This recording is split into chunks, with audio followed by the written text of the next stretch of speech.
안녕하세요, 설계쌤입니다. 네, 이번 시간은 챕터 11 CAD 시스템 도형 작성 파트인데요.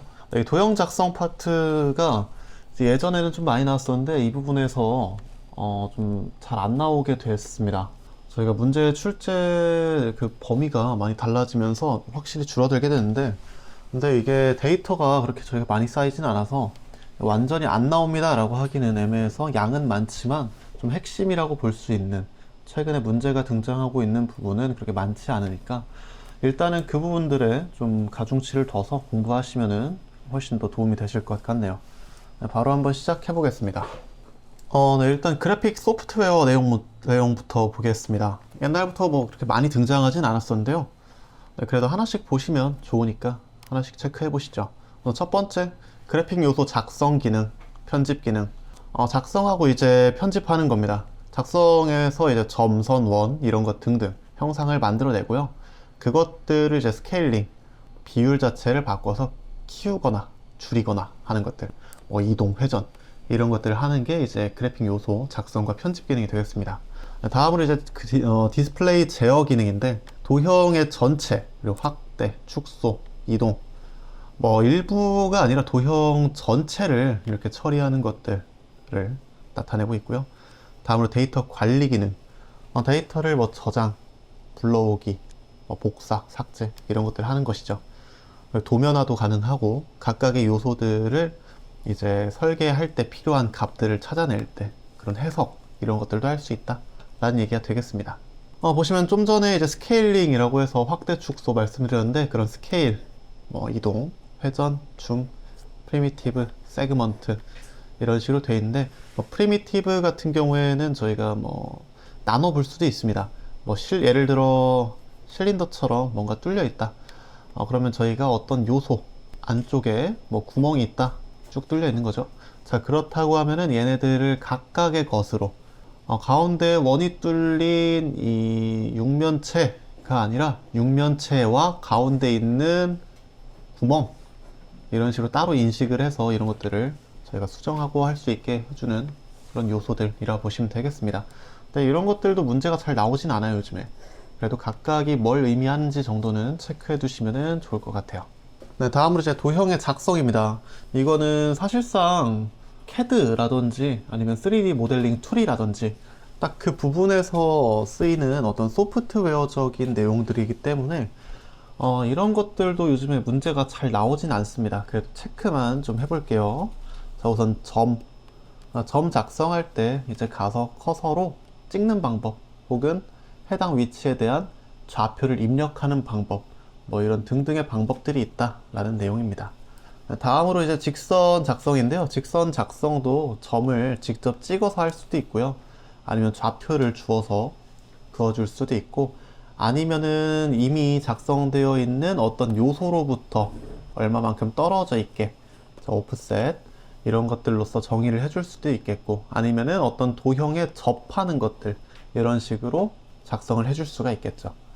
네, 다음으로 이제 원호 작성법입니다. 원호 작성할 때 저희가 시작점을 찍은 다음에 그거에 대해서 이제 뭐 그거 중심이 어디고, 그로부터 이제 각도는 얼마만큼만 그어줄 거고, 자, 이런 식으로 그어주세요 이렇게 지정을 할 수도 있겠고, 아니면 시작점, 중심점, 끝점 해서 여기 이렇게 찍어줄 수도 있겠고요.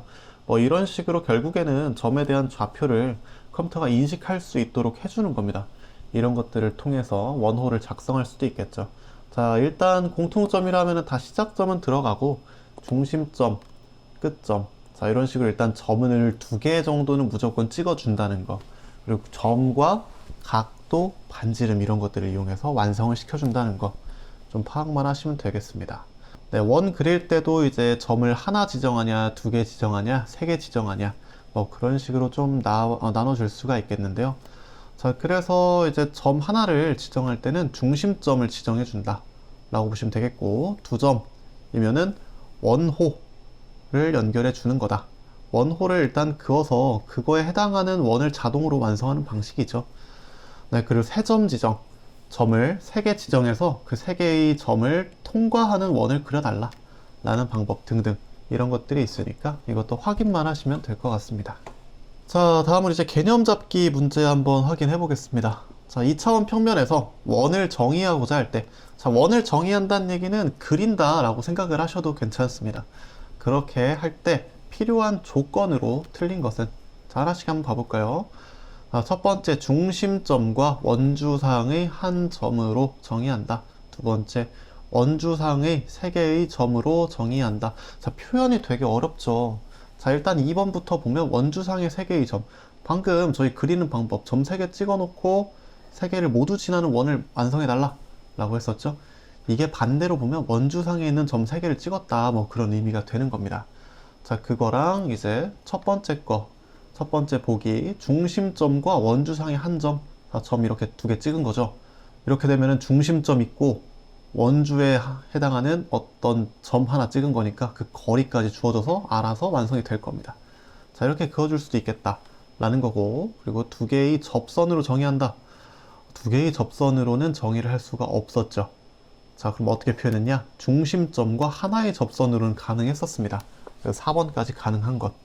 그럼 정답은 3번. 이거는 불가능하니까. 자, 그럼 몇 개였죠? 2개가 아니라 3개. 3개의 접선은 주어져야지 완성이 가능했었습니다. 자, 이런 식으로도 옛날에 문제가 많이 등장을 했었으니까 이렇게 파악 정도는 하시면 좋을 것 같아요. 네, 다음으로 이제 곡선입니다. 이번 챕터에서 어떻게 보면 가장 문제가 많이 나오는 부분이라 보실 수 있는데, 보니까 특히 뒤에 나올 베지어 곡선에 대해서 많이 물어보더라고요. 그래서 그 부분 좀 집중해서 보시는 게 좋을 것 같습니다. 자, 그럼 앞에서 뭐 점이나 선이나 이런 것들은 뭐 그리는 방법이 굉장히 단순했어요. 근데 곡선은 딱 생각해봐도 굉장히 어렵죠. 어떻게 얻어낼 수 있냐? 첫 번째로 등장하는 방법이 이제 원추를 이용한 방법입니다. 보시면은 원추의 둘레 부분 여기에서 어떻게 자르냐에 따라서 여기부터 여기까지의 어떤 곡선 이런 것들을 좀 다양하게 얻어낼 수가 있겠죠. 자, 이렇게도 자를 수 있겠고요. 자, 그래서 이거를 어떤 각도로 잘라야 되느냐에 따라서 다양한 곡선들을 얻어낼 수 있는데, 그래도 그걸 가지고서 우리가 곡선을 만들 수는 있지만 내가 원하는 이런 유려한 곡선을 만드는 게 굉장히 좀 어렵습니다. 네, 그래서 이걸로는 좀 제한적이어서 다음 등장할 여러 가지 방법들을 좀 고안하게 됐다는 거 정도로 알고 계시면 될 것 같고요. 자, 보시면은 이렇게 원, 타원, 포물선, 쌍곡선 이런 것들을 표현하는데 어떤 식으로 뭘 절단하는지 나와 있으니까 한 번쯤 읽어보시면 될 것 같습니다. 네, 두 번째로 등장한 게 이제 좀 전에 말씀드린 여러 가지 방법들에 해당하는 거죠. 퍼거슨 곡선이 되겠습니다. 자, 보시면은 접선 벡터를 사용한다고 했어요. 일단 양 끝점이 있고 그 사이에 이렇게 곡선이 그려진다고 해볼게요. 자, 그러면은 이게 마음대로 그어진 게 아니라 제가 어디에 점을 찍습니다. 자, 그럼 그 점들을 접해서 지나가는 거예요. 접해서. 자, 우선은 여기부터 여기까지의 접하는 선 만들어내고요. 여기부터 여기까지의 접하는 선 이렇게 만들어냅니다. 여기부터 여기까지 접하는 선 이렇게 만들어내는 거고요. 각각의 구간을 접하는 개념으로 통과하면서, 통과라는 단어를 쓰면 안 되겠네요. 각각의 구간을 이렇게 접하는 개념으로 지나면서 곡선을 만들어내고 있다. 이게 퍼거슨 곡선의 특징이 되겠습니다. 접하면서 만들어낸다는 게 이제 특징이 되겠는데, 이거에 좀 아쉬운 점이라고 하면 이 접하는 이후의 구간에서 여기 사이 보시면은 중간부 있죠.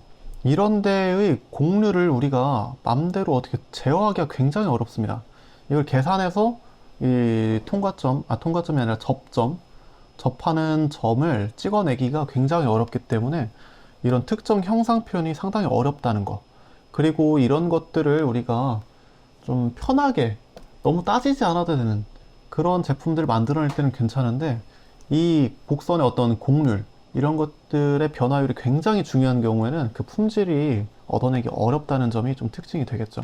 그래도 원추 곡선보다는 훨씬 더 다양한 곡선들을 설계자가 만들어낼 수 있다는 거, 이런 점이 좀 장점이 될 수 있겠습니다. 네, 다음으로 이제 스플라인 곡선이라는 게 있어요. 네, 스플라인 곡선은 아까는 이제 접했었죠. 근데 통과합니다, 이번엔. 자, 그래서 스플라인 곡선, 자, 시작점 끝점 있고 그 사이에 통과점을 마구 만들어 주는 거예요. 자, 그렇게 하면은 내가 여기 이렇게 통과하면서 가주렴 이라고 할 수 있으니까 접하는 개념보다는 훨씬 더 좀 개입할 수 있는 여지가 많아졌죠. 자, 그래서 이제 각 구간별로 점과 점 사이 구간별로 3차 다항식이 적용돼서 곡선식으로 만들어지고 있다는 거. 자, 이렇게 보시면 되겠고, 그 다음으로 등장하는 베지어 곡선이 조금 특이합니다. 자, 이거는요, 앞에서 뭐 접한다 혹은 통과한다 이 개념을 썼다면 베지어 곡선은 전혀 그렇지 않습니다. 얘는 뭔가 좀 끌어당기는 그런 인력이 작용하는 어떤 조정점이다 라고 보시면 될 것 같아요. 자, 그래서 자, 이렇게 또 시작점 끝점 해놓고 내가 여기에 조정점을 했다. 그러면 그 사이 어딘가에서 이렇게 곡선이 굉장히 매끄럽게 만들어집니다. 자, 근데 얘의 특징은 뭐냐면 지금까지는 내가 점 찍은 그 조정점 사이의 구간에서만 뭔가 작용했었어요. 근데 여기는 전체적으로 이 조정점 하나가 전체적인 곡선에 영향을 주다 보니까, 예를 들어서 얘를 내가 좀 더 위쪽으로 옮긴다. 그러면 곡선 자체가 위로 이렇게 잡아당겨지듯이 옮겨집니다. 그러면서 형상 자체가 전체적으로 변하게 되죠. 자, 이런 식으로 조정점 하나의 조정이 전체적인 곡선에 영향을 미치니까 이게 어떻게 보면은 단점일 수도 있으면서 내가 이 점들을 잘 이용을 하게 되면은 굉장히 다양한 곡선을 내가 원하는 대로 만들어낼 수 있다는 장점이 있을 수도 있겠죠. 자, 그래서 이게 특징이 되는 겁니다. 한 개의 정점의 변화는 곡선 전체에 영향을 미치더라. 자, 그리고 n개의 정점, 사용한 정점의 개수에서 정의되는 곡선은 n-1차 곡선이다. 네, 사용한 정점 개수보다 한 개 적은 값의 차 곡선이 된다 라는 뜻이 되겠죠. 자, 이런 식으로 좀 아시면 될 것 같고, 오른쪽 보시면 베지어 곡선의 특징이 나와 있어요. 네, 이거 문제로 굉장히 많이 등장합니다. 다음 중 뭐 베지어 곡선의 특징으로 옳은 것, 옳지 않은 것, 뭐 그러면서 문제가 많이 등장하는 편인데, 자, 보시면 이것들 곡선은 양 끝점을 반드시 통과한다. 당연한 얘기고요. 곡선은 정점을 통과시킬 수 있는 다각형의 내측에만 존재한다. 한 개가 전체에 영향을 미친다. 아까 봤던 내용이고, n개의 정점, 네, n-1차 곡선이다 그랬어요. 특히 이거를 바꿔서 문제를 많이 내는 편입니다. 이거를 많이 바꿔서 내는 편인데, 다음에 등장할 비스플라인 곡선, 거기에서 이제 차수를 나타내는 또 다른 내용이 있는데 그거랑 좀 섞어서 많이 내는 편이니까, 혹은 n-1차인데 n차 곡선이다 이렇게도 내는 편이니까 특히 좀 포인트 잡아서 공부하시면 좋을 것 같아요. 네, 마지막으로 이제 다각형 꼭지점의 순서를 거꾸로 해서 만들어도 어차피 같은 곡선이 나오더라. 네, 순서는 중요하지 않다는 거. 네, 이것도 포인트로 알고 계시면 되겠습니다. 네, 그 다음 이제 비스플라인 곡선인데요. 비스플라인 곡선은 베지어랑 스플라인의 어느 뭐 가운데쯤이라고 생각하시면 될 것 같아요. 그래서 이제 근사하게 지나면서 부드럽게 연결되더라. 아까 이제 조정점에서 좀 인력처럼 끌어당긴다라는 표현을 했었는데, 그렇게 끌어당기는 것도 있고 뭔가 근사하게 지나는 뭔가 통과점의 역할도 하면서 그렇게 좀 곡선을 생성하니까 좀 더 개입할 수 있는 여지도 많아지고 내가 원하는 곡선을 얻어낼 확률도 훨씬 더 높아지게 되겠죠. 자, 여기서 이제 포인트가 될 부분은 베지어 곡선과는 차이가 있어요. 자, 국소 변형. 베지어 곡선 같은 경우에는 한 개의 조정점이 움직이면은 전체 곡선이 영향을 받는 특징이 있었죠. 근데 비스플라인에서는 마치 스플라인처럼 조정점이 움직이게 되면 그 내부의 어느 구간에서만 좀 영향을 주게 됩니다. 자, 그래서 한 개의 조정점이 움직여도 전체가 영향을 받는 게 아니라 국소적으로 몇 개의 곡선 세그먼트만 이게 영향을 받는다 라는 걸 좀 포인트로 알고 계시면 되겠고요. 자, 그리고 비스플라인 곡선은 일정한 매듭 값을 가지며 양 끝점을 통과하지 않는다. 어떤 게? 주기적 비스플라인에서는. 비주기적 비스플라인에서는 꼭 통과를 해야 합니다. 그러니까 이게 주기적이냐 비주기적이냐 제시되는 보기에 따라서는 이게 내용이 맞을 수도 틀릴 수도 있다는 거. 그러니까 이거를 포인트로 보시면서 외우셔야겠죠. 자, 그리고 곡선식의 차수는 조정점의 개수와 관계가 없고 연속성에 따라 결정된다. 아까 베지어는 개수가 영향이 있었죠. n-1차 곡선이라고 했었습니다. 이것도 포인트니까 잘 봐두시면 좋을 것 같아요. 자, 마지막으로 이제 넙스 곡선. 넙스 곡선은요, 보시면은 가장 좋은 것처럼 표현되어 있죠. 수학적으로 가장 진보된 방식의 3차원 곡선이다. 자, 어떻게 하냐? 저희가 조정점들을 찍어가지고 마치 뭐 끌어당기듯이 이렇게 써주긴 하는데, 각 점들의 가중치를 내가 점을 이동하지 않고 어디에 좀 더 가중치를 두겠다 라고 이 가중치 값을 언제든지 바꿔줄 수 있습니다. 그래서 곡선을 내가 점을 이동하지 않더라도 영향을 줄 수 있게 되어 있는 그러니까 각각의 점들에 어느 정도 식이 보정되어 있는 그런 개념이라 보시면 될 것 같아요. 자, 그래서 베지어 곡선, 스플라인 곡선, 뭐 원추 곡선 다 표현 가능하고요. 이제 4개의 좌표 조정점을 이용해서 곡선 변형 가능하다. 이렇게 표현되어 있고, 비주기적 스플라인 곡선과 유사하고 양 끝점을 통과합니다. 이게 좀 포인트가 되겠죠. 자, 이런 것들이 이제 중요한 내용이 되겠는데, 여기서 이제 가중치를 가지고 곡선을 변화시키더라 라는 게 이제 가장 포인트입니다. 자, 그래서 가중치라는 내용이 등장하면 바로 넙스 곡선이네 라고 생각을 하셔도 될 정도니까 이거를 중요하게 좀 봐주시면 될 것 같아요. 자, 그럼 개념 잡기 문제 한번 보시고서 넘어가 보겠습니다. 자, 비스플라인 곡선, 베지어 스플라인 곡선이죠. 이 설명으로 옳은 것은 각 조정점들이 전체 곡선에 영향을 준다고 했었나요? 네, 전체에 영향을 주지 않고 일부에만 준다. 국소 변형이다 라고 했었죠. 그래서 1번은 틀린 내용이 되겠습니다.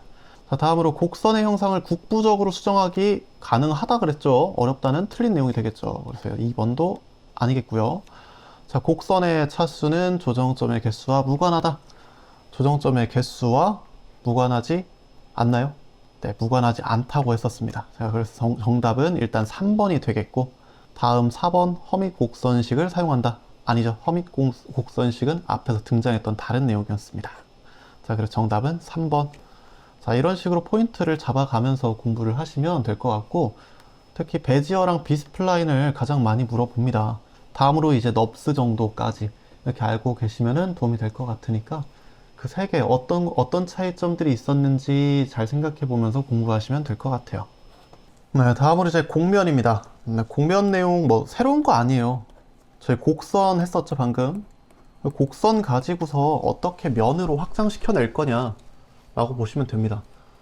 그래서 저희가 앞에서 외웠던 그 내용들, 앞에서 공부했던 내용들이 여기 전반적으로 동일하게 적용되는 그런 특징들이니까 하나씩 보시면 될 것 같은데, 네, 퍼거슨. 아까 얘기했던 대로 뭔가 품질이 낮았었죠. 네, 만들어내는 게 좀 쉽지만 거기에 우리가 개입할 수 있는 여지가 그렇게 크진 않아서 나름대로 쉽지만 간결하지만 좀 품질은 떨어진다 라고 표현했었습니다. 네, 똑같고요. 쿤스, 비스플라인 이런 것도 이제 다 동일한 내용입니다. 자, 보시면은 쿤스는 퍼거슨 곡선 활용했었는데 그거랑 좀 연계해서 생각하시면 될 것 같고, 자, 비스플라인. 네, 비스플라인도 이제 이게 특징이죠. 국소 변형이 가능하다는 거. 왜냐면 애초에 곡선 자체가 국소 변형이 가능하니까 면으로 확장시켜도 거기에 영향을 주는 곡선이 좀 국소적으로만 변형되니까 국소적으로 면도 변형이 가능하겠죠. 그래서 형상 조작이 쉽더라 라는 것들이 좀 포인트가 되겠습니다.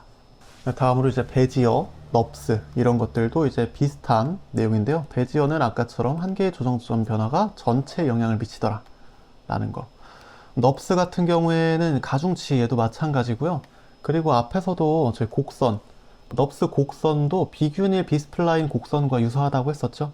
얘도 마찬가지로 비균일 비스플라인 곡면과 유사합니다. 네, 그리고 4개의 좌표 조정점을 사용하더라. 뭐 이런 것들 포인트로 아까처럼 똑같이 이어가시면 되겠습니다. 뭐 용도에 따른 곡면 이런 걸 한 번씩 읽어보시면 충분할 것 같고요. 모델링 방법에 따른 곡면의 작성, 네, 이거는 크게 중요하진 않습니다. 요즘에 잘 나오진 않고요. 그래도 한 번씩 읽어보시면 충분히 이해는 될 것 같으니까 이 정도 앞에 있는 제목 정도로만 포인트 잡아서 보시면 될 것 같습니다.